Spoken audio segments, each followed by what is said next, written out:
میں نے فیصلہ کیا تھا روکنے کا کہ میں نہیں کرتا لاک ڈاؤن, غریب مار جائے گا یہ, تو میری ذمہ داری تھی نا. تو اللہ کا کرم ہے کہ دنیا نے ہمیں کہا کہ وہ ملک ہے جسے سب سے بہترین. امریکہ کا جو فائنینشیل ایڈوائزر تھا ٹرمپ کا, اس نے کہا پاکستان کو اگر ہم فالو کرتے ہیں تو ہم 10 کھرب ڈالر بچا سکتے ہیں اپنے ملک کے, جو ہماری پالیسیز تھی. تو پوائنٹ یہ ہے کہ جس کی ذمہ داری ہے, میں کچھ اور کہہ رہا ہوں صاحب, ذمہ داری میری ہے, اتھارٹی وہ مجھے کہہ رہا ہے کہ جی وہ اس کو چینج کر دو اور علیم خان کو لے آؤ. میں اس کو سمجھاتا رہا, میں نے کہا مجھے ایل ڈی اے نے پریزنٹیشن دی ہے کہ 200 ارب روپے کی زمین اس نے اس کے اوپر قبضہ کیا ہوا, اس نے فارسٹ کی زمین, ایل ڈی اے نے پریزنٹیشن دی ہے, میں پہنچا رہا ہوں اسے, وہ کہتا نہیں جی اس کو لے آؤ, اس کے لیے کرپشن کوئی بری چیز ہی نہیں تھی. تو دیکھیں یہ غلط ہے کہ آپ یہ چاہیں کہ آپ اگر یہ چاہتے ہیں کہ میں نے ایسا کمپرومائز کر کے آنا ہے کہ ہم صرف میں پرائم منسٹر بن جاؤں تو باقی سب کچھ ٹھیک ہے, میں وہ پرائم منسٹر بننا ہی نہیں چاہتا.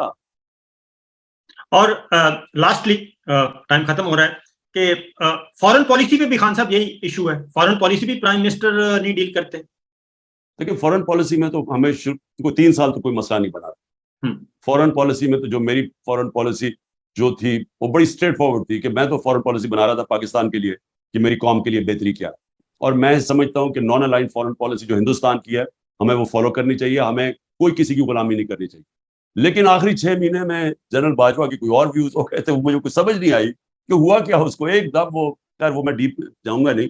تو آخری 6 مہینے میں اس میں کوئی شک نہیں کہ وہ ایک دم ڈائیورجنس, لیکن 3 سال تک تو کوئی پرابلم نہیں تھا, فارن پالیسی پہ کنسنسس تھا. اوکے جی, تھینک یو صاحب, بہت شکریہ.